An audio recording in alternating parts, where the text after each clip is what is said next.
जिस्म के समंदर में एक लहर जो ठहरी है, उसमें थोड़ी हरकत होने दो। शायरी सुनाती इन दो नशीली आँखों को मुझको पास आके पढ़ने दो।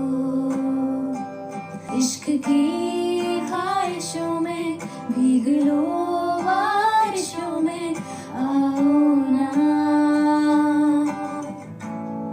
तुम्हें पाकर ना होने का जुनून सर पे है कब से।